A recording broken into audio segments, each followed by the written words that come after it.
Good morning. Welcome to USJI Research Institute event on the China's Xi Jinping's administration, an assessment of achievement and challenges.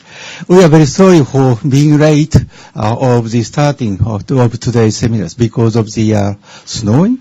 And I'm Kazuichi Uchida, president of this USJI. And first, let me introduce USJI very briefly. USJI is a non-profit research organization here in Washington, D.C. This organization was established in April 2009 by Japanese universities. Now, USJI is managed and operated by 8 universities in Japan, namely Dosha, Keio, Kyoto, Kyushu, Ritsumeikan, Tsukuba, Tokyo, and Waseda universities. And we are financially supported by the business communities of both United States and Japan.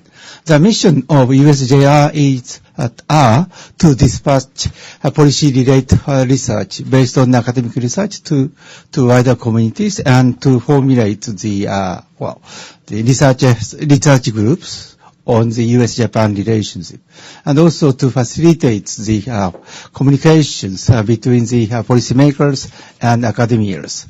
And this week, USJI usually holds seminars twice a year in February and September, and also the occasional seminars once a month or so. And also, we sometimes have seminars in Japan as well. And with regard to the activities of our USJI, please visit our website. This week we have 9 events from Monday to Tuesday next week. And we are very fortunate today that we are able to discuss very important topics on the China's Xi Jinping's administration. And today's seminar is co-hosted with East-West Center in Washington, and we are very pleased to collaborate with East-West Center. And also, today we are very fortunate to have a group of experts on this important issue for both United States and Japan. We have 2 distinguished speakers, Professor Takahara of the University of Tokyo, and Mr. Nazarene Allen, Director of China Affairs, the University of Maryland, and commentators, Ms. Susan Lawrence, Specialist in Asian Affairs, Congressional Research Service. And I'm quite sure today's discussion will produce fruitful and productive result. And before introducing today's moderator, Dr. Satu Limayer, Director of this East-West Center in Washington, I would like to receive your permission to be aired simultaneously and also to be recorded, and that videotape will be made public through the internet. And so I would like to receive your permission of recording. Okay.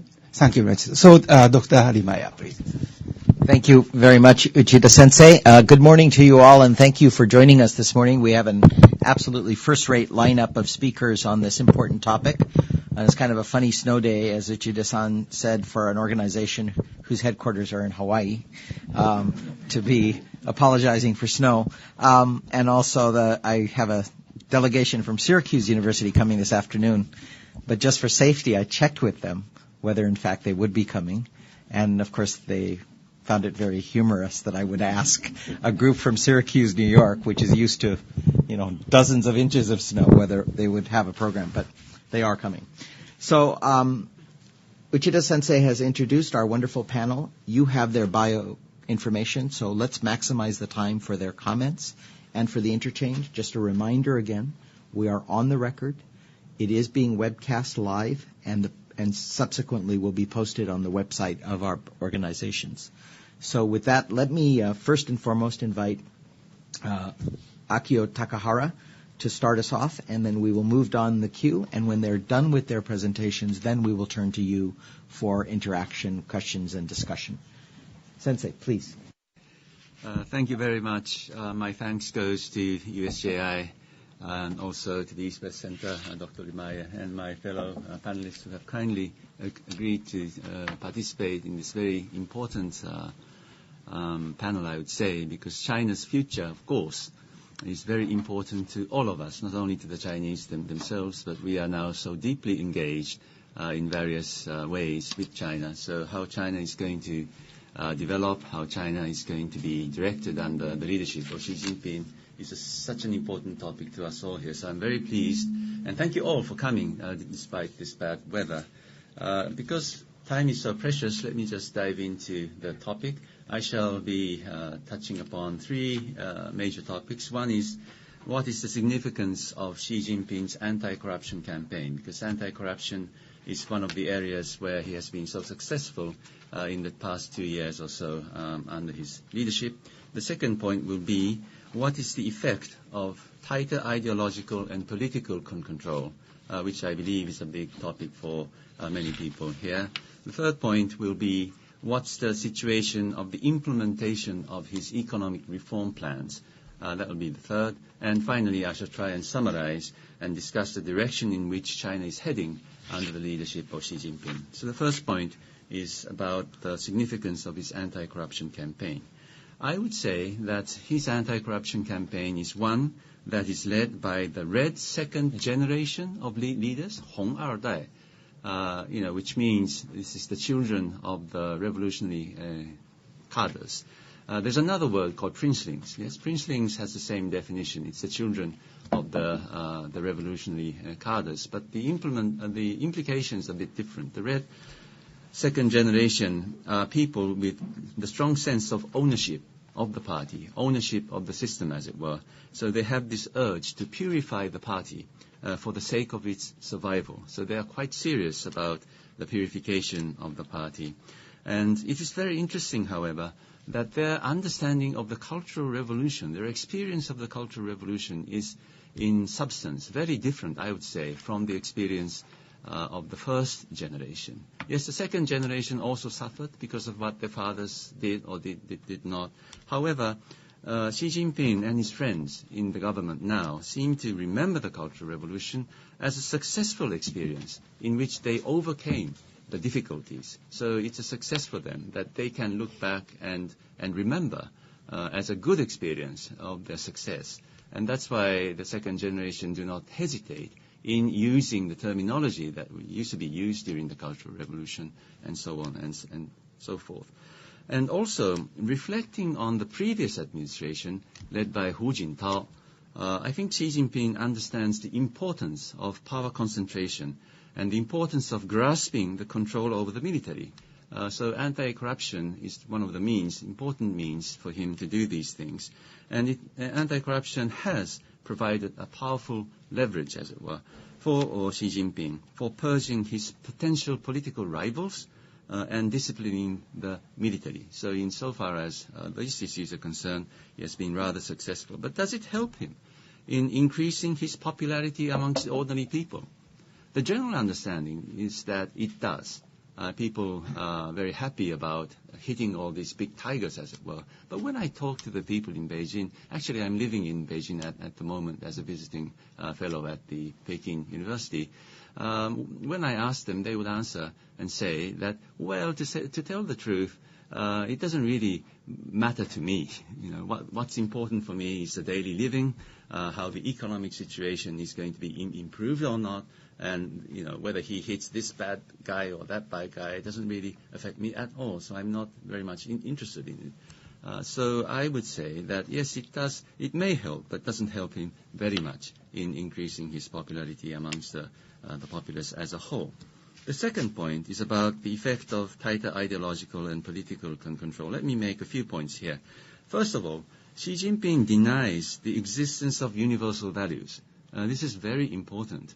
There has been a debate in China over the universal values for the past few years, and Xi Jinping, in his internal remarks, has made it clear that he doesn't believe in these things, and he has tightened his grip over the academia and the media in a very tight, very sharp way, and has clamped down on human rights activists and lawyers, and social movements with a tinge of politics. For example, the New Citizens movement, which advocated for the disclosure of the assets of the officials. Well, that's a good thing.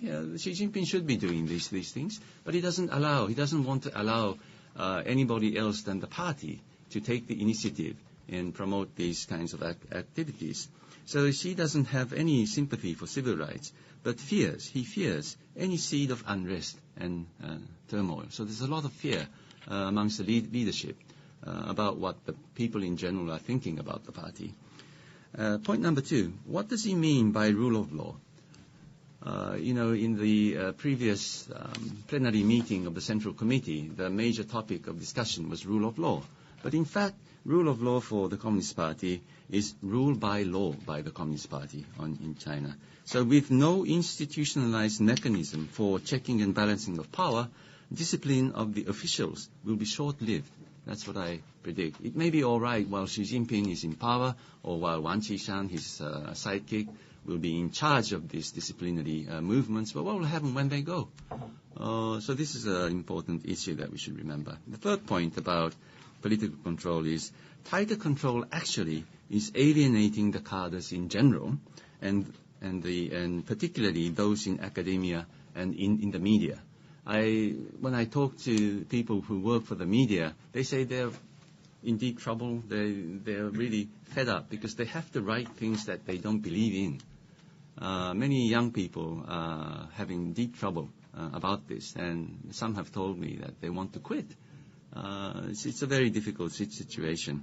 And there is an increasing gap, an underlying tension, I would say, between the unchanging politics, the unchanging leadership, and the changing society. People are changing very rapidly in China. I used to live in China from 96 to 98. That's something like 17 years ago. But I think the people in China now have changed dramatically from then. People are more affluent. People have more understanding about the international society. But politics really hasn't changed in essence. So this gap is increasing. And what's going to happen when it gets wider? And in this context, it's very important, I would say, to recognize the increasing number of believers in religion. How is this going to change the Chinese society? How is this going to change Chinese politics? Is something that we should keep our eyes on in the future. Now, the next area is implementation of economic reform plans. And here I would like to make a couple of points. The first one is assessment actually is divided over Xi's initiative to deepen reforms comprehensively. Many actually have praised his efforts, praised the width and the boldness, the deepness in his reform plans, especially in the financial area, I would say. However, others are rather skeptical about the reform plans. Particularly political scientists like me would question his set of reforms, because not only because the implementation of the reforms are slow in coming, but also there seems to be no reforms, or only superficial reforms in the core part of the system. For example, the state-owned enterprises. He's trying to introduce private capital into certain key sectors of the national economy. That's good. That's not bad. That's good.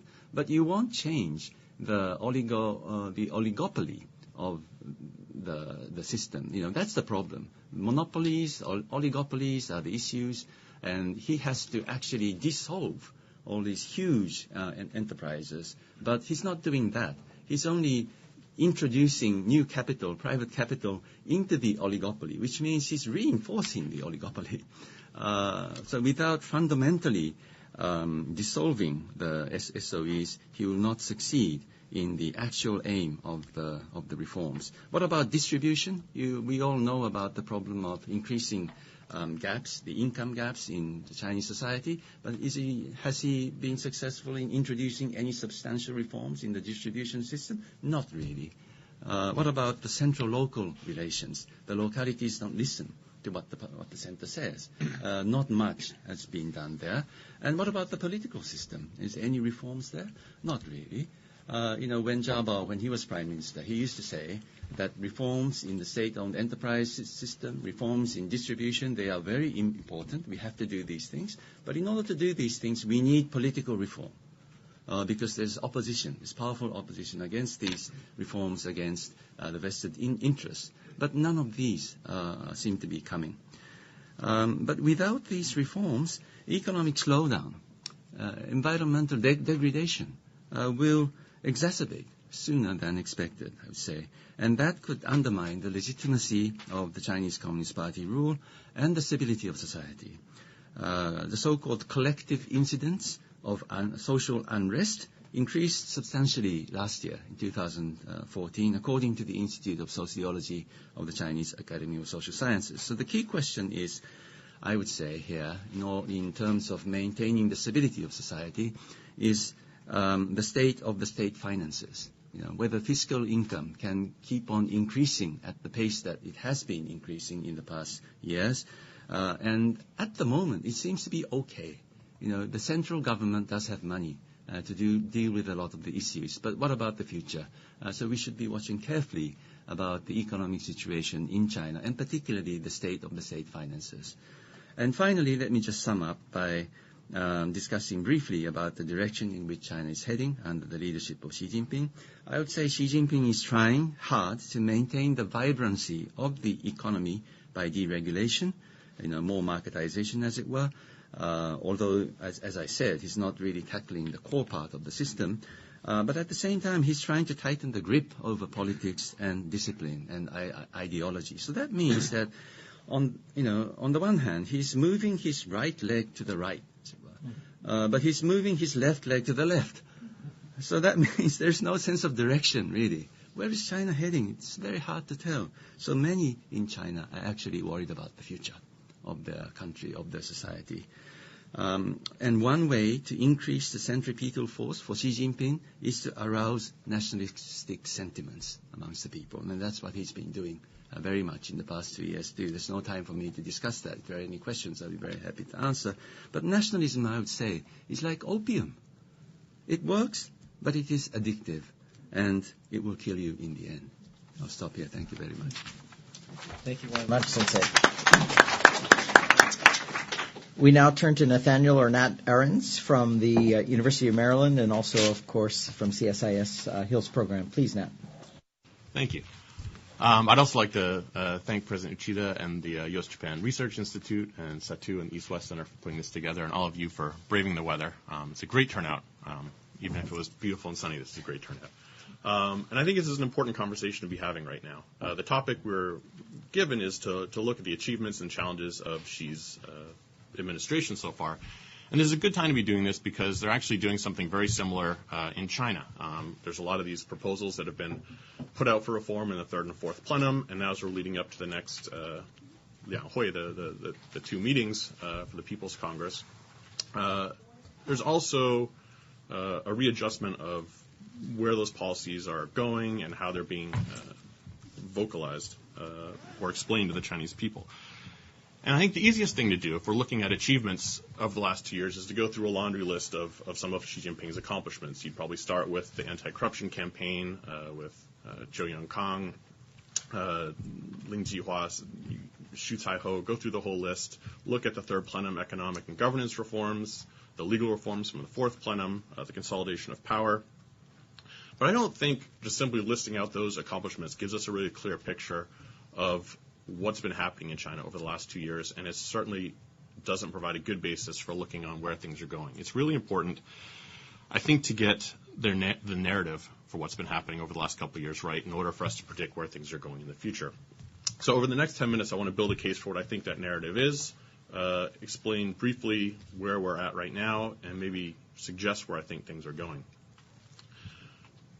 The accomplishments from the first couple years, 2.25 years, can probably be put into four major categories. You've got the anti-corruption, you've got the mass line movement, you've got the governance and economic reforms from the third plenum, and then the legal reforms from the fourth plenum.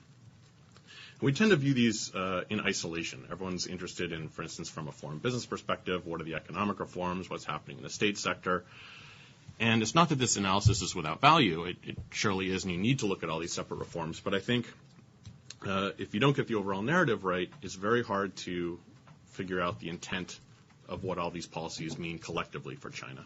And these are all part of a larger strategy. And it reminds me of what has become, I guess, a slightly overused metaphor or analogy to the film Rashomon, where everyone's got their own different perspectives on where things are going. So it's important to get the narrative right. And I think the operative narrative here, if you start at the beginning of the administration, is a governing party in crisis, dealing with a development model that's run its course. By the end of the Hu and Wen administration, the party leadership had recognized that they were at a real turning point. There was no choice. They were either going to reform or things were going to fall apart. If you look back at the language at that time, it was really extreme. It's words like Wangguo, sort of the collapse of the party and also the collapse of the country. And so there's a recognition that this was really, they either had to reform or they were going to perish. Looking back, it really is quite striking, the language they're using, and this was brought to a head by the USJI affair that really made this an imperative for them to deal with. Now, when she came to power, a lot of these problems that we're talking about now already existed. He was faced with a daunting list of problems that were ready to boil over and threaten the legitimacy of the party. And you don't need to take my word for it. I'll read you a quick quotation from Xi Jinping. Actually, it's not that quick, but it is primarily one sentence. It's two sentences. This is a direct quotation from him after the third plenum. It says, "China faces prominent problems and challenges in its development, as well as many difficulties and problems on the road ahead. For example," now keep in mind these are just Xi Jinping's examples, "unbalanced, uncoordinated, and unsustainable development remains a big problem. Our capacity for scientific and technological innovation is not strong. Our industrial structure is distorted. Our growth model is too resource intensive. The development gap between urban and rural areas and regions is still large. Income disparities are striking. Social problems are increasing significantly. There are many problems affecting the people's vital interests in education, employment, social security, medical services, housing, the environment, food and drug safety, workplace safety, public security, law enforcement, the administration of justice. Some people still lead a tough life. Formalism, bureaucratism, hedonism, and extravagance are all serious problems. Some sectors are prone to corruption and other forms of misconduct, and the fight against corruption remains a serious challenge." That was his one sentence with lots of semicolons of examples of the problems. And these were not new issues when Xi came into power. Wen Jiabao was warning about the four uns of the economy back in 2007. What Xi managed to do, and I think if we're looking back at his sort of major accomplishments and achievements, that this is the most important thing, is to give all of these issues a sense of life and death urgency. Because these all existed, but he made it seem like, look, we either are going to deal with this or we're going to fail. We don't have choices of going left, right, anywhere else. We have to go through these problems and fix them. There was a lot of sort of impending catastrophe language at the time. And not only did he manage to give them the sense of that urgency, but to get those reform initiatives moving and instill a belief in his personal ability to carry them forward. And that's a really big deal. It's more than just consolidating power the way other people have. It's really putting himself above the party, which is a critical, I think, and huge accomplishment. Because for these reforms to work, there is no institutional mechanism within the party, within China, to correct these problems. And so you've got a single party without these mechanisms, and it's one of those strange contradictions where you've got this party in power, unchallenged in any meaningful way, but you still have to have someone who's part of the party come outside the party and sort of rise above it while still being a part of it in order to reform it. And I think that in itself, that is a really big deal. And that's not to say that the details of the reforms don't matter. They clearly do. But they're all part of a longer process of what you could also call on a most basic level, I think, simply nation building. And in this case, of course, an attempt to retain the legitimacy of the party. But when I say legitimacy of the party, I also want to stress I don't mean that lightly. I think sometimes when we think about a party trying to retain legitimacy, it's these desperate people trying somehow to grasp onto something that's slipping away from them. But it's really legitimacy for the continued development of China. For Chinese leadership, they see the party and China's development path as inseparable. They're really two parts of a whole, and neither can exist without the other. So I think that's the most significant part of where we've come. But if we want to take stock of where we are now, I think one way to organize it is to start with the vision. Now, Xi Jinping has made the vision very clear with his twin centenary goals. The first of these is the 100th anniversary of the founding of the Chinese Communist Party in 1921. And so the 100-year anniversary in 2021, he set the goal for being a Xiaokang society, a moderately prosperous society. That doesn't have too many hard numbers attached to it, because I think if you've got such a big anniversary coming up, you can't fail. This is a big deal. The second one is the 100th anniversary of the founding of the PRC, and that'll be in 2049, and that's when his goal is really the full rejuvenation of the Chinese people. This is still very bureaucratic talk, and so he's put this into a phrase that, in an attempt to have the Lao Baixing, the average citizens, be able to understand it. And this is the concept of the Chinese dream. And there's different ways to sort of divide that up and describe it. But essentially, it encapsulates being a powerful and prosperous country, prosperous citizens, and happy citizens. So if that's the vision, what about the strategy to get us there? So those previous 4 areas that summed up, I think, his first 2 years with the anti-corruption, the mass line movement, and the 2 sets of reforms, he's now sort of molded these into 4 separate areas, and these are called the 4 overalls. The media's been reporting a lot on this over the last couple days. The truth of the matter, he announced this in December of last year on a visit to Jiangsu, so it's really not that new. He'd had these 3 overalls, and then he added in December the 4th. So the 4 in order are building Xiaokang, building this prosperous society, deepening reform, and this covers a whole area of reform from the governance to the economic reforms, rule by law, and then the 4th one that he added in December, which is strictly governing the party. This is formally similar to the mass line. He's also placed the building of the prosperous, the Xiaokang society above the other 3, so there is sort of a hierarchy there. And he's also gone out of his way to say how these are all really mutually connected, mutually reinforcing, that we shouldn't be looking at them independently, but really just different parts of a whole. And all of this together is then part of the 2 new normals. On the economic side, the Xin Changtai, and then on the other parts of society, the Xin Xingshi, which is really a state of affairs, and it's an attempt to move from a campaign for a lot of these to just a general state of affairs. And you'll notice out of those 4, actually, anti-corruption is missing, but it's been subsumed into those other 4 in various component parts. But we're also supposed to talk about the challenges. And I think, just when it seems, at least from my fairly optimistic standpoint, perhaps a little different than my colleague Takahara-san, just when it seems like he can do no wrong, along comes clouds on the horizon in the ideological sphere. And for those of you that have been following this has really become quite a big deal. It's something that's still ongoing now, and it's been building, but really started to come to a head in January, where on January 19th, the General Office of the State Council issued an opinion on further strengthening, improving higher education and propaganda thought work under this new state of affairs. And it's directly aimed at controlling education, culture, discourse, and it's really affecting universities in a pretty significant way. This is not new as a concept. It's been around for previous administrations as well. Certainly in this administration, they listed Western values as being one of the non-traditional security threats listed by the National Security Commission. There was document number 9 that was issued in the spring of 2013, which that was where the 7 don't mentions, including universal values, constitutionalism, Western press freedoms, among others. There was apparently also an unpublished document 30. These are given numbers based on in what order they come out. They're not really official. That further promoted the cleansing of these Western ideas from universities. And then the day after the January 19th opinion came out, the Minister of Education, Yuan Guiren, came out with a statement that really further emphasized how he wanted, how university professors should be behaving in really strident language, and even telling them, not to grumble about any of these things. They should be much more positive, not talk about any of these topics they shouldn't be talking about, but really in general just provide a much more positive image for students.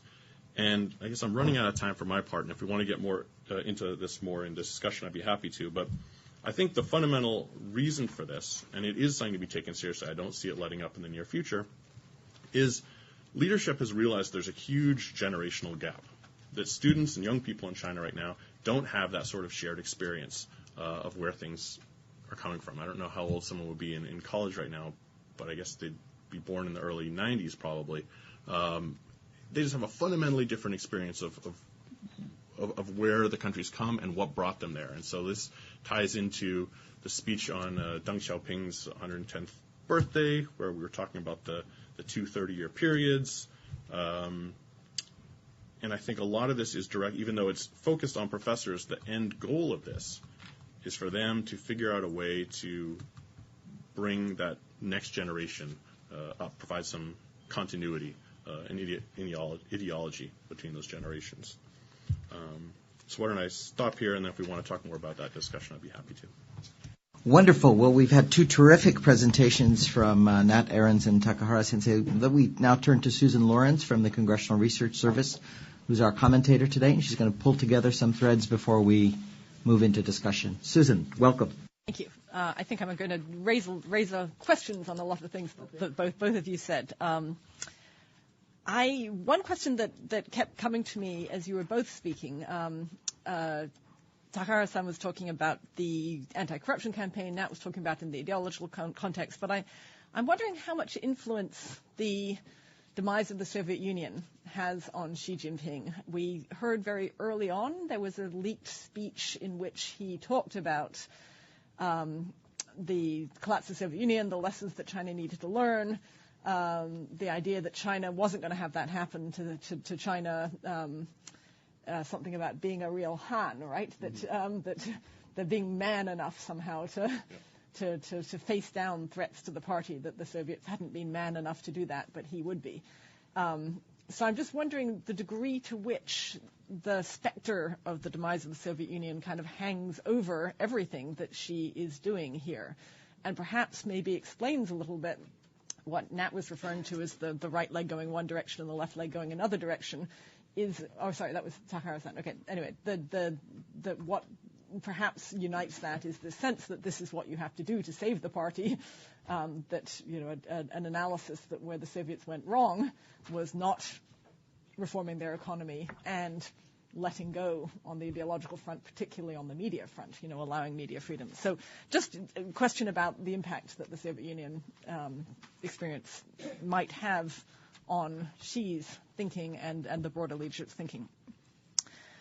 The intrigued that you were talking about the popularity of, Takahara-san, on the popularity of the anti-corruption campaign, and you were saying that the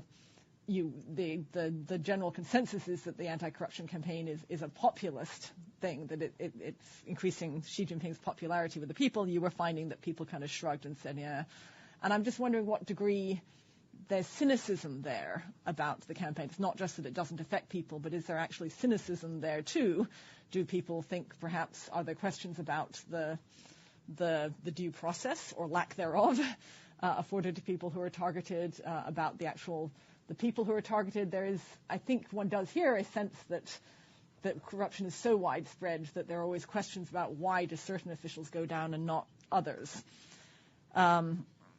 I also wondered if you could talk about the anti-corruption campaign's impact on the economic reform agenda. We've heard a lot of sort of anecdotal reporting, I guess, suggesting that the anti-corruption campaign might be alienating cadres. Not just you again had mentioned that in the context of the ideological campaign, alienating cadres, but I'm wondering the degree to which the anti-corruption campaign might be doing that too, and whether, I think there's a bit of a debate here in Washington about the degree to which the anti-corruption campaign might be affecting the implementation of the reforms. Are there officials all over the country who are just think that the best course right now is to keep your head low and not attract attention, so maybe not approve a big project, not go forward with some project that's already been approved, just slow things down and try to keep out of the particularly the Central Discipline and Inspection Commission's sites.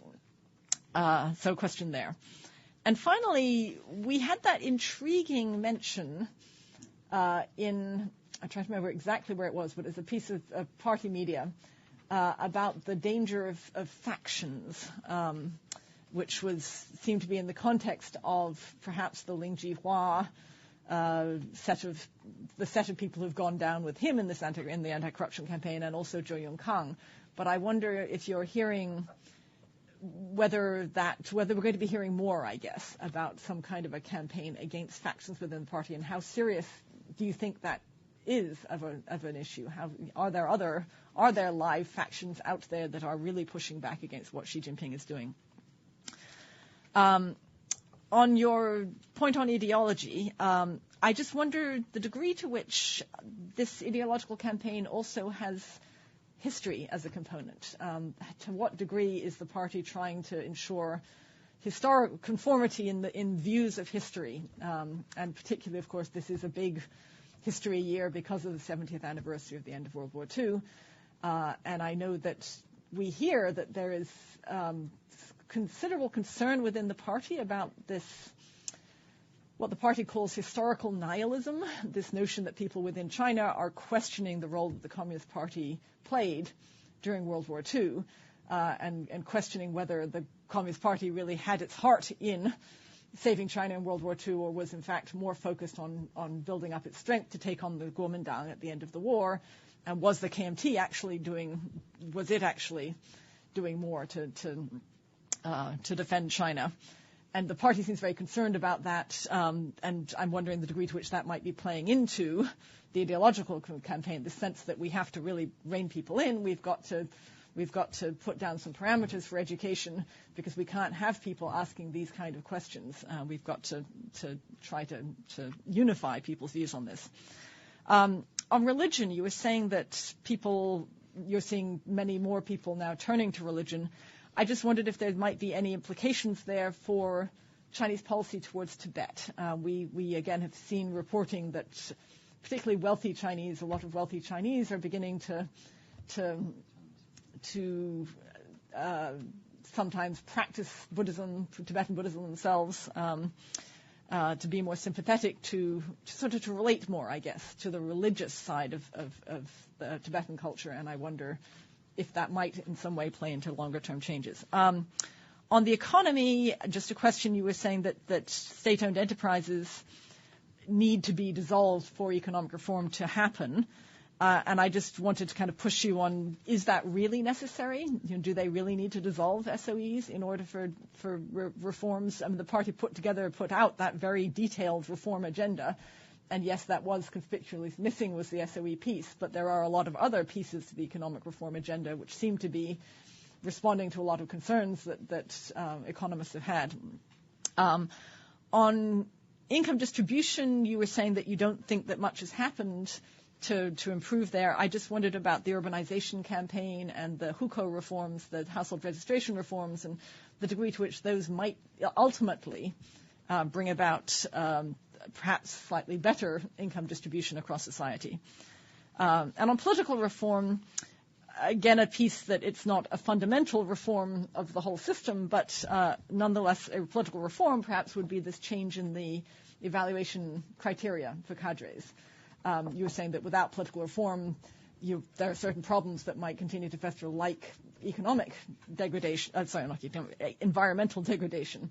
But the new performance evaluation criteria do seem to now be emphasizing better environmental stewardship. Is that going to be enough to do it, or do you need fundamental changes in the political system to make that happen?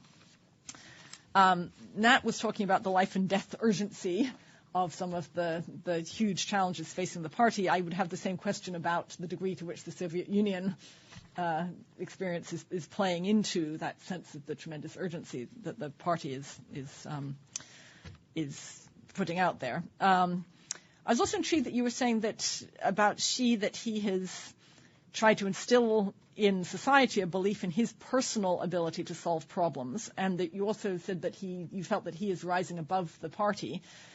I'm wondering whether there's sort of a danger in his doing this, that his personal ability to save the problems then personally associates him with these problems, and if he fails to solve them, then he personally is responsible. And you're seeing that with his naming himself now to head all these key leading small groups on comprehensively deepening reform, heading the National Security Commission, heading the new Internet leading small group.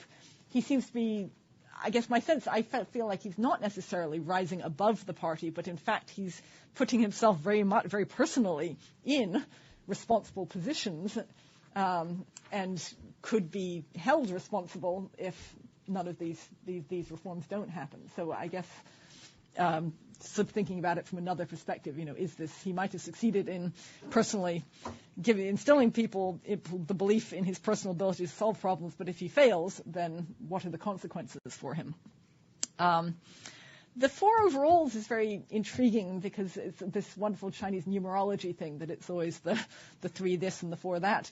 After the third plenum, which announced all the economic reforms, the party came out with that 60-point agenda, and then the 60-point agenda was often in briefings for cadres all through the system, was broken down into it became a 5+1. Well, sometimes it was a 6, sometimes it was a 5+1, perhaps some even a 5+2.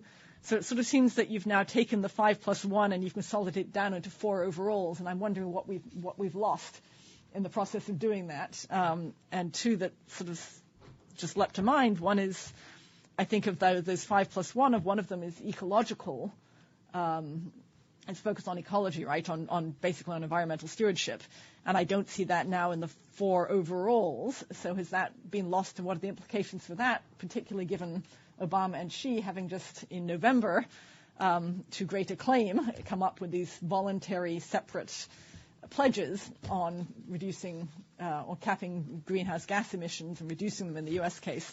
What does it mean if the 4 overalls are now dropping that focus on ecology? And I should say that I have not yet sat down and read through all the reporting the last couple of days on the 4 overalls, so maybe it's in there, but it doesn't seem to have quite the prominence that it did coming out of the third plenum. And the other one, of course, was culture, which was also something that was added at the third plenum and now seems to kind of been dropped again in the 4 overalls. Finally, Fernette, you're talking about the sense of a generational gap. And I'm wondering, and that having influenced the party in wanting to now try and rein in the education system. I'm also wondering the degree to which Hong Kong might have played into this, be playing into this. Clearly the party was very, very distressed that young people in Hong Kong were pushing back against the National People's Congress decision on electoral reform in Hong Kong, and you saw a lot of angst in the mainland about what's happened.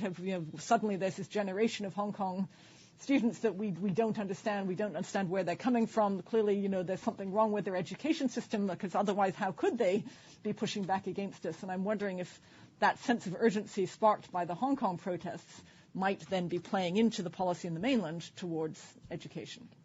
So those are just a few questions for now. Thanks. Thank you very much, Susan. That's a terrific start. It's not kind of fair to lay some of those comments and questions, so let me ask Takahara-sensei and Nat, would you like to take a couple of them now before we open up, or would you like to integrate responses to those along with comments and questions from the floor? I think considering the time limitation, we take the question. Okay, and then we'll come, and I'll give you plenty of time, and of course Susan as well, to come in at the end. So with that, let me open it up to the floor. Some of you came in late. Just a reminder, we're on the record and being webcast live. And we're also, Sarah is tweeting at East West Center events. So just so those of you who are following and tracking in different platforms. Who will start us off with a question or a comment? Or yes, please, in the back there. Please introduce yourself and your affiliation. Sure. My name is Matt Nikoski. I'm an intern at Korea Economic Institute. My question is also related to education, and it concerns the huge number of Chinese students who are currently studying at U.S. universities. And I'm wondering if the Chinese government is concerned about that, and if they are, what are they doing to prevent any kind of Western ideology from seeping into them? And also, what impact do these students have once they return to China? Who'd like to take that up? Matt, I'll give you all your chance. Why don't you? It's a great question. It's something I've been thinking about also over the last few days. For being based at a university, we've got probably at the University of Maryland about 2,400 students from China. There's now 270,000 coming over on an annual basis to the U.S. It is a huge number. And you're right, there is this really hard to reconcile tension between the propaganda that's coming out of the ministry right now about controlling these values and excluding any sort of Western discourse, and the increasing numbers of students coming. And they're not only increasing in total numbers, you're getting a greater number of people coming over as undergraduates. And so it's a different kind of formative education experience you get as an undergraduate than you would if you're coming over to get your PhD in chemistry. Also, we're starting to see pretty much all over China people trying to come up with funds and new policies to send Chinese students over for the equivalent of what we would consider junior year abroad. Traditionally, it's been either to get a graduate degree or for some of these 2+2 programs where they get dual degrees, or maybe they've transferred and they get the degree from the U.S. institution. There's a huge push now to get more people over here just to study for a semester or for a year, to incorporate some of those innovative teaching methods, expose them to sort of broader education methods that we have in U.S. colleges and universities. And so there is this strange tension that I think is going to create problems for them. I don't have a good answer for where they go with this, but I think it's really hard to reconcile the two. If you wanted to try and do so, I think you could sort of thread the needle and think that, look, it's important for a certain type of person to be going abroad and studying abroad, but then there's this whole other, a much, much larger group of people in China that it's important to get those values instilled in them there.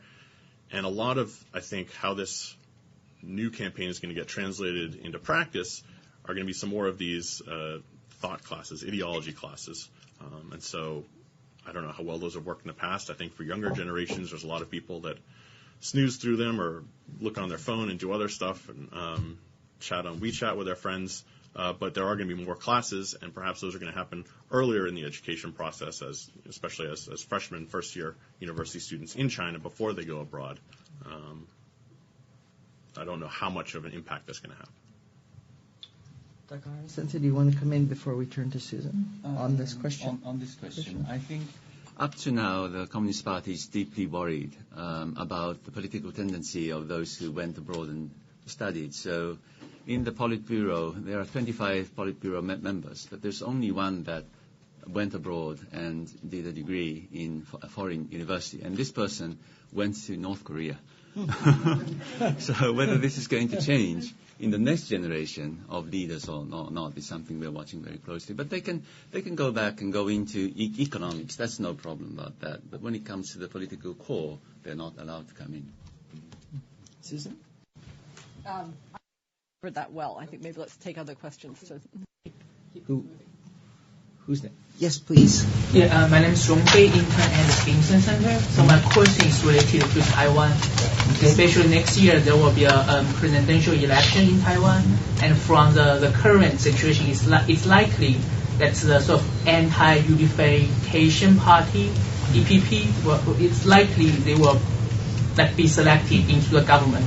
Then how does this change will impact the China-Taiwan relationship in the future? Could I jump on that question and take the prerogative of being a moderator? That was one of the questions that was swirling around my mind. You mentioned, Takahara-sensei, nationalism as a part of this element. But I was thinking about foreign policy implications with other countries, quite apart from all that is going on that you all have described, whatever the details of it. What should we expect in the next? I mean, President Xi is supposed to come here.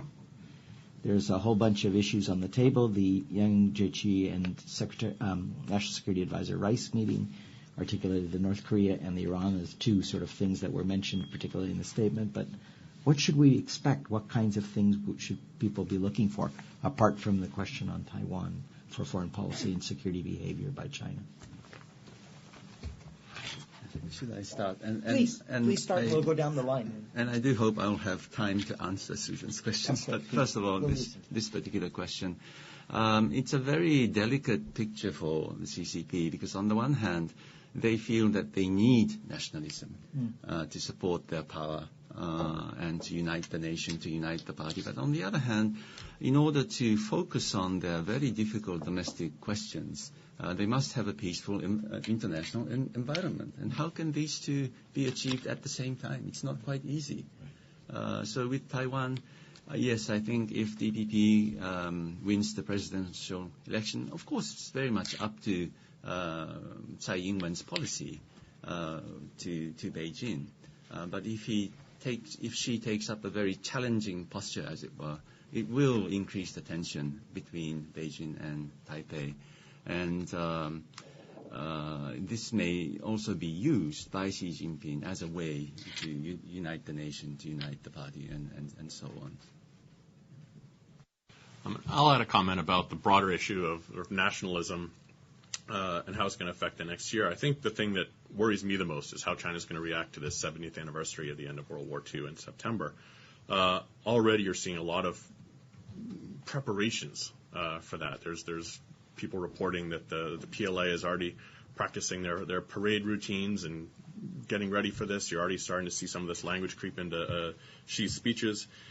And I think one of the aspects of this to consider, and this connects to what, Susan, you were asking about factions before, is in any country, one of the benefits of stoking nationalism is it tends to reduce the other kinds of criticism you're going to get from other sectors. Freedom of speech is typically reduced no matter what, from a legal standpoint, but also just culturally, you're less inclined to be criticizing them while they're stoking fears about some sort of external fear. And so I think that could also seriously be playing into the level of intensity that we're going to see coming up about Japan. And I think the combination of some of this grumbling that shouldn't be happening, but is happening in China, combined with the September anniversary, I think is possibly a dangerous combination. Actually, I would say that it's not just September. In May, Russia is hosting its big event to mark the end of the war. Xi Jinping has committed to attend, so has Kim Jong-un. Xi Jinping and Kim Jong-un have not met so far since, while the two have been in office. So that could be interesting if they meet in Moscow at such an event. And then in September, we've got the Chinese military parade. Putin has committed to attend that. So you've got a Putin and Xi. In fact, Putin and Xi, I think, they're going to be meeting 5 times or something this year. There's many, many meetings, but those two are going to be particularly high profile because Putin, I think, is certainly the most high profile leader to have committed to come to the Chinese military parade in September.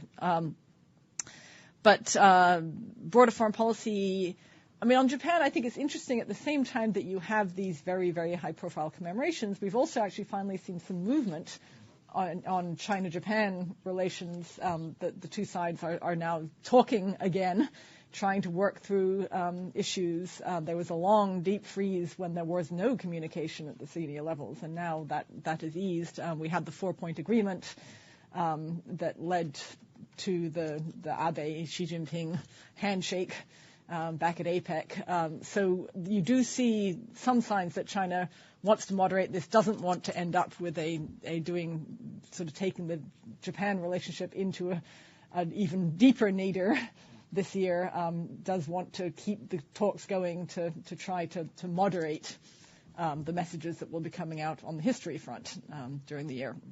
On Taiwan, I mean, I think part of the challenge for China is to be open-minded about if the DPP comes back to power, what the positions of the DPP leader, if it's Tsai Ing-wen, what her positions would be. I guess China tends to assume that she will be very provocative, but I don't know that there's a basis for that assumption. So I think a lot of this is going to depend on it's going to depend on the positions that both sides take, but it's not China just reacting to Taiwan. I think China can be sending signals, and Taiwan, and whoever wins the election in Taiwan can be sending signals, but it doesn't have to be an enormous challenge for peace and stability in the region if the DPP were to come to power in Taiwan.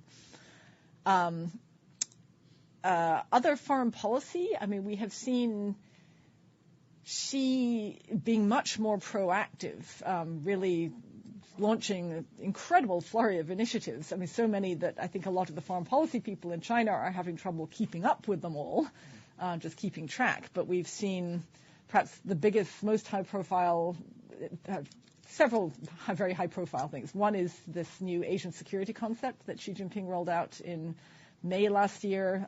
China is putting that out in a very prominent place when they talk about innovations of Xi foreign policy. That Asian security concept is important.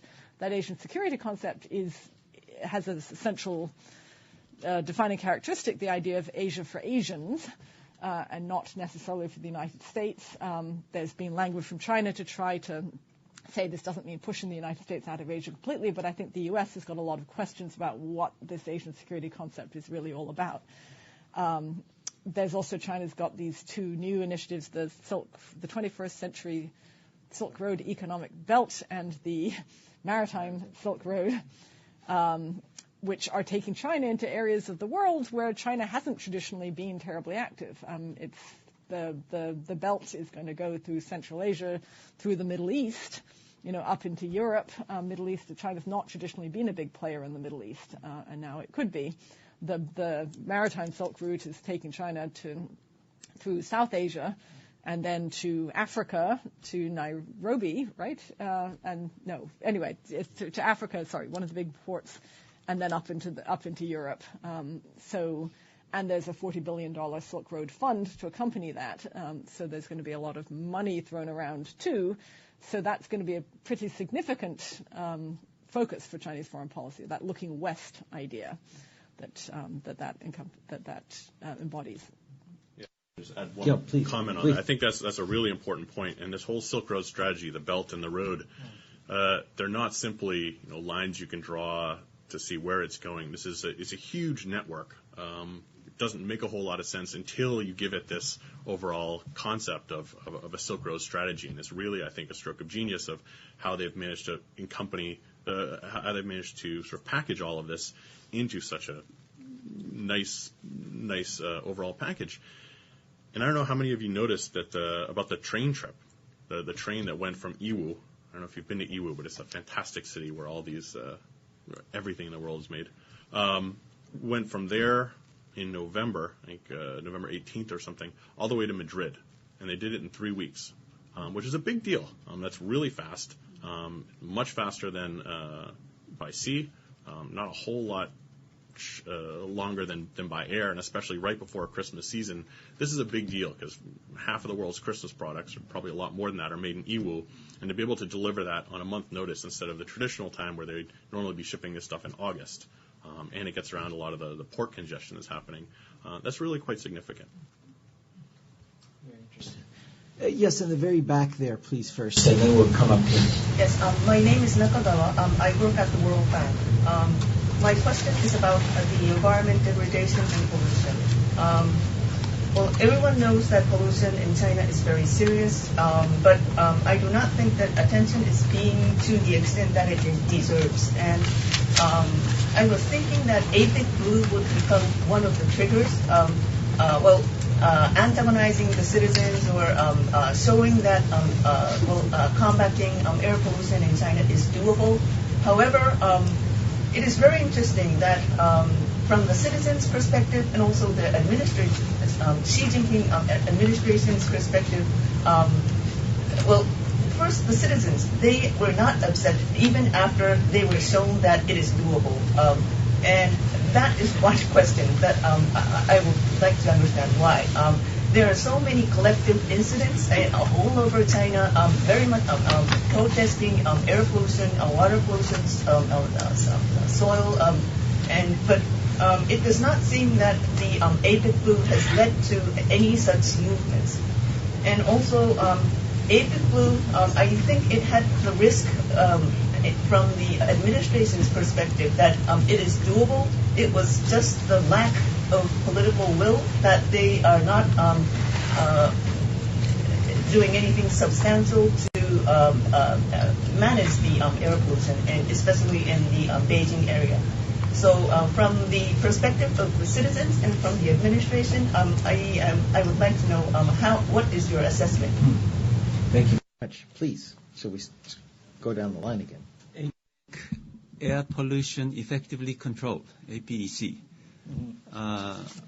The citizens in Beijing have not really realized the seriousness of pollution.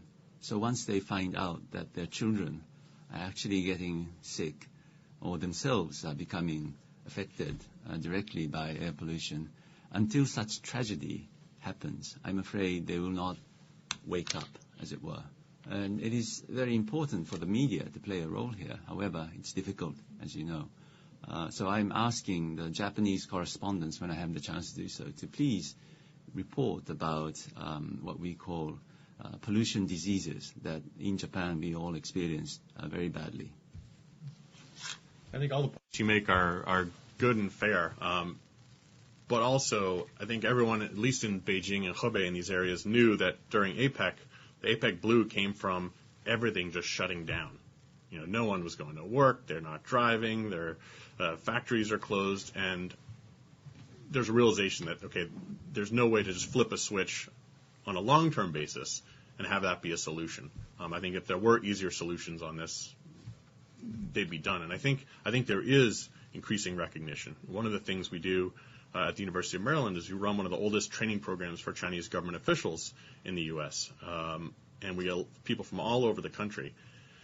And the things that seem to be on their mind these days, one of the foremost ones is pollution in their area and trying to figure out what to do about that. And we have, I would say, half of our programs over the last year had something to do with reducing PM 2.5. And so there is an aggressive, concerted effort to try and figure out how to solve this problem, coming here to the U.S. and meeting with technology experts, policy experts, at the state level, at the national level, a lot of the technology companies in this area. And so I think there is a concerted effort, and it is, to get back to Susan's earlier point, it hasn't been forgotten in the 4 overalls. It's a giant portion of the overall deepening of reform. That I guess that's the second 4 overall. So it's still there, and it's got to be there, because this is something that doesn't just affect your average taxi driver. It affects people in the Politburo and their kids, as long as they're not studying abroad.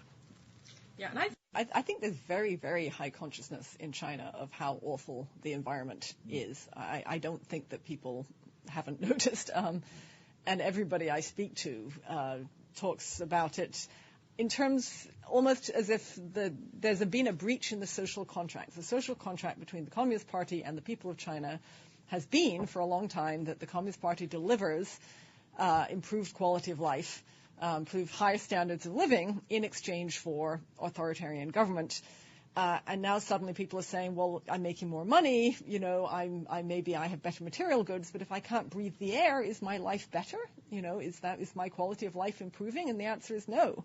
And a lot of even, you know, government officials will say that they're willing to put up with low salaries, they're willing to put up with all sorts of things, but not being able to breathe and not have their children be able to breathe the air is not acceptable. And you've seen senior officials in China saying that you know, Beijing is unlivable, that other parts of the country are unlivable. The Communist Party knows this is a really existential challenge, and they have got to deal with it. And I think they are dealing with it, but it's going to take a long time to see the results.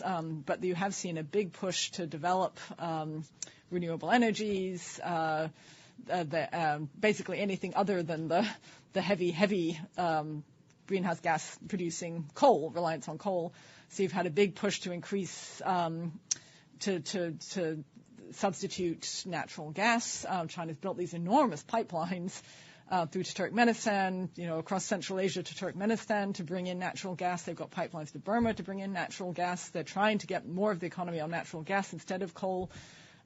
Huge push on hydro. You've got lots and lots of hydro projects, damming of rivers all over the country with implications for the downstream countries, but big push to up hydro. You've got a big push on nuclear power. They're doing everything they can to try to reduce the reliance on coal. And also where they are relying on coal, you know, you've seen a big push to try and make the power plants more cleaner in the way that they're burning the coal. You've seen a lot of sort of upgrades and so on. And as I say, it's been worked into the cadre evaluation system now. The cadres are not being evaluated just on GDP growth, but also on how well they're actually protecting the environment. So I think a lot's happening, but this isn't something you can just clean up just like that. And particularly, it's not just air. And of course, it's air, it's water, it's soil. Soil is perhaps the hardest. You know, when you've got heavy metals in the soil, that's not something you can remediate at all easily. So this is going to be a long-term struggle. And it may have implications for China's future economic development if they can't get a handle on this. I should say that also in the legal reform, they mentioned this, and they at least propose having reforms that would deal with citizen suits, class action lawsuits to deal with local environmental problems. Sensei, did you have anything on this? Please, because well, I have a lot to say on many things, but I'm just worried about time. That's right. Takahara-san has to leave exactly at 12:15, so we have 10 minutes. So here's what I'm going to do. There were 2 questions, and I'll make those the last questions. I would ask you to keep them short, and then in answering those questions, if there are any things you want to respond to Susan's points, we'll run through the 3 of you through that, and then I'll close up shop and ask Uchida-san to say thanks. Michael first, and then Sir. Yes, please. A very quick point. Mike Fonte, I work for the Democratic Progressive Party of Taiwan. My colleague here said that the DPP was anti-unification. That's not a very good description. It's pro-democracy, pro-support for what the people of Taiwan have. I think that's a very different narrative that will ensure the peace and stability that Susan talked about. Just a point there. Thank you, Michael. Sir. Okay. Mark Wall. I'm most recently with the University of Wyoming. Mm-hmm. Not to belabor Xi's foreign policy too much, but I'd like to go back to that in terms of how Xi envisions China's international position, especially vis-a-vis the United States. Would appreciate comments on what does he have in mind when he talked about the new model of great power relations. What implications does that have for China's view on the U.S. security commitments in East Asia as China is pushing forward on both the Senkakus and in the South China Sea? And related to that, maybe is China's views on TPP. Great.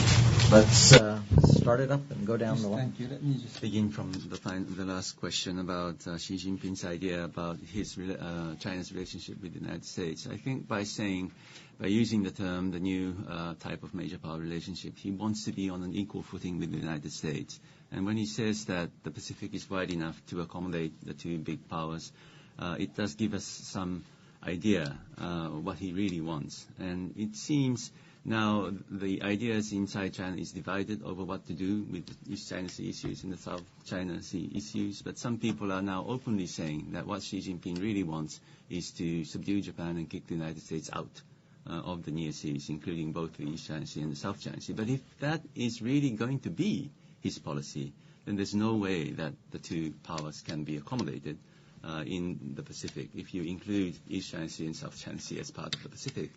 And we have to wait and see how this will play out. So I think how the United States is going to deal with the South China Sea issue and the East China Sea issues, particularly now that China is very actively reclaiming land in the South China Sea and creating all these bases. What is the United States going to do about this? That's a focal point, I would say. And in responding to many very good questions from Susan, I think we all understood that we have to have a week-long session to discuss the future of China. But let me just very quickly try and answer some of the points. Demise of the Soviet Union, it worked in 2 ways to the Chinese Communist Party. On the one hand, it took away this ideological restriction, as it were, the framework, because the big brother is gone. So now the Chinese Communist Party is at the center of the international communist movement, and how it defines socialism will become the definition of socialism. So they, after the end of the Cold War, they have this free hand in deciding on their ideological reforms or changes, as it were. So that's one aspect of it. But the other aspect is, of course, they take the experience of the Soviet Communist Party very seriously. They have studied it very carefully, and they are trying every means to avoid repeating the fate of the Soviet Communist Party. So that certainly has a very big impact on Xi Jinping's thinking. Cynicism amongst the people against the anti-corruption, yes, that's certainly. All the ordinary people think that it's power struggle. It's sheer power struggle. And about the factions, yes, it's fascinating, isn't it? Because we've been told in the past 10 years, 20 years that, why do you look at Chinese politics from the factional politics point of view? Factions are all gone. Don't worry about factions anymore. Politics has been so much institutionalized now that, that kind of looking at Chinese politics is very old, but that's not the case apparently. And so from now on, factions will never go away in China. So in the future, in the context of anti-corruption, more factions may be reviewed. That's my understanding. Does it affect economic reform agenda?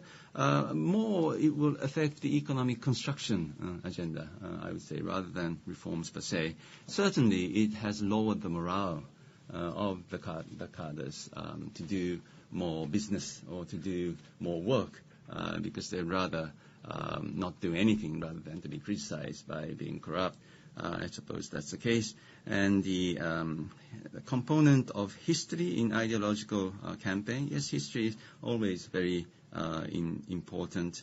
And as long as the Communist Party relies on nationalism in order to support their legitimacy, certainly history and nationalism is a great affinity in those two things. So there you are. And religious policy, would it have any impact on policies toward Tibet? I don't really think so.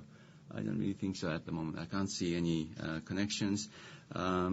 Yes, some citizens in China have been turning to religion because they feel very alienated, not only the poor but also the rich who have anxiety about the future. This not only dissatisfaction with the present, but also anxiety about the future is quite prevalent in the Chinese society.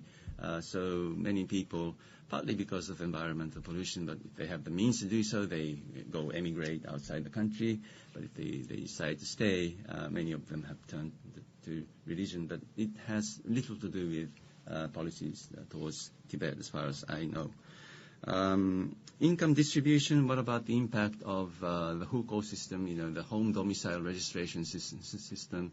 I don't think the home domicile system change is going to proceed very quickly because it implies that you have to have the fiscal means to support all these people because it means that in the cities you have to give equal treatment not only to the original urban residents, but also to the newly incoming peasants who are now turning into urban citizens. And as we all know, many localities simply do not have the financial capacity to accommodate those changes. So it's going to come very slowly. And the urbanization bit is very tricky because, yes, it's all right in constructing many new cities, that would sustain your GDP growth rate to some extent. But what's going to happen after you create a city?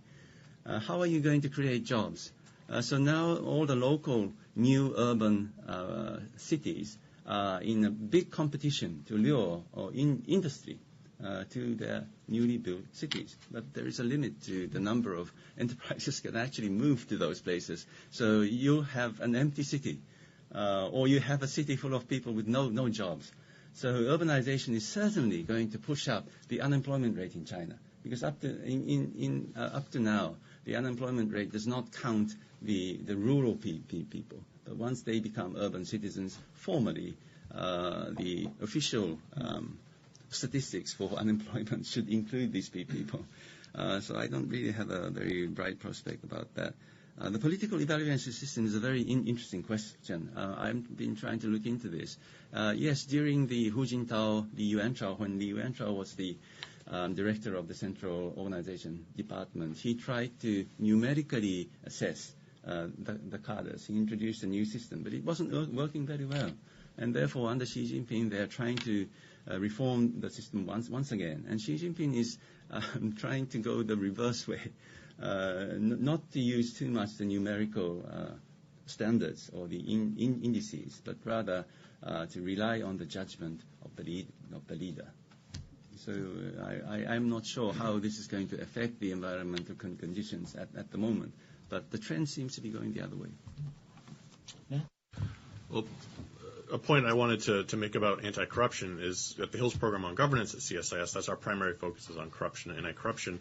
And I spent a lot of time talking to Chinese officials about this, also to some of our training groups. And I think this question of is there enthusiasm or sort of are they very blasé about what's happening in the anti-corruption sphere, well, there's a lot of so-called average people that work for the government, at the national level, at the local level, or work for a state-owned enterprise. And they are definitely not blasé about this. There's a tremendous amount of fear, because even if you didn't do something, chances are you probably did a little something somewhere along the line, but your boss might have. And you have no idea whether his or her boss did something. And so there is this fear of, when is it going to fall on me, and I have no control over that. So, and that's in state-owned enterprises as well. But I think one of the points that we're trying to make when we talk to Chinese officials is there is a large segment of the population that isn't really affected. I think they all think this is a positive trend, but the corruption that people feel most are the ones that touch their daily lives. And this is in schools, the education of their kids, having to bribe teachers, and in hospitals, having to bribe a doctor, make sure that they do a good job, or they can even get a bed. And as the next stage, as you institutionalize anti-corruption efforts, it's really important that you address those corruption touch points that impact people's daily lives. And I haven't seen an effort to do that. And I think that's extremely important. Otherwise, this does run the risk of looking more like a campaign, even if they think they're institutionalizing it in strengthening party management and in deepening reform and in legal reforms. That's less evident to people on the ground. On the TPP question, I think the shorter answer is, while there are voices in China that are trying to make a case for why this might make sense for China, and it's a good direction. We were actually talking about this before, how it could be sort of a mini WTO opportunity for them to up their standards. From the general opinion is this is the U.S. trying to exclude China. Rightly or wrongly, that's the general opinion in China. And I think from the U.S. side, it's been seen at the beginning as sort of a win-win. Either China was going to be able to raise its standards up to this new high standard trade agreement, and that's great. We benefit from that. And if they're not, and we can still sign it, well, we still benefit. So it's sort of, there's an interest in getting China to the table. No one will say they're not interested, but it's not a core part of making it succeed. On the new model of major power relations, I might leave that to Susan in the interest of time. And we've talked about this a lot, and she... Running out of time, so I will just quickly on the new model. I think we're at an impasse on the new model of major country. China now calls it officially the new model of major country relations, not major power. The Chinese hasn't changed, but it's how you translate it. But I think we're at an impasse because China says that the core of the new model of major country relations is this notion of mutual respect for core interests, by which China means sovereignty, territorial integrity, development path, and political system. In other words, this is only going to work if the U.S. will respect Communist Party rule, China's sovereignty claims over Taiwan. Obviously China's control in Tibet and Xinjiang. It wants to be able to do what it wants to do in Tibet and Xinjiang and not have the U.S. criticize it. You also hear China talking about the U.S. needing to take into consideration of China's I can't remember the word. Anyway, something, China's interests in the region, i.e. China does not like U.S. alliances. It's made that very clear. And it would like the U.S. to ideally, it would love for the U.S. to walk away from the alliances with Japan and Korea, which is not going to happen. So China has sort of set out a whole lot of conditions for what needs to happen for this new model of major country relations to really take effect. And there's just no way that the U.S. can agree to many of those conditions. It's not about to turn on its allies to have this relationship with China. It's not about to abandon Taiwan. It's, and so on. So I think we're at an impasse on where that's going to go. Well, I think you will agree that we've had an absolutely tremendous input from our experts on China, both from Takahara Sensei, from Nat, and our commentator Susan, who also, of course, commented wonderfully on several issues. Before we turn to sort of formally thank them, I want to reiterate my thanks to the U.S.-Japan Research Institute, Uichida Sensei, Kobayashi-san, and other colleagues, and it's a delight to work with them. They have a wonderful program this week, and we're pleased to have worked with them on this and look forward to other opportunities. I'm an American, so I can't end without an advertisement. So here's the advertisement. If you're not on our mailing list, there's a form out there to do so. The other thing is there are 3 programs I would flag to your attention. One is a group of young scholars from Japan called the New Voices from Japan on March 3rd over lunch. That's Tuesday, March 3rd. We'll be doing a wonderful set of presentations on nuclear nonproliferation, Sino-Japan relations, and Abe's economy. So I urge you to look at that.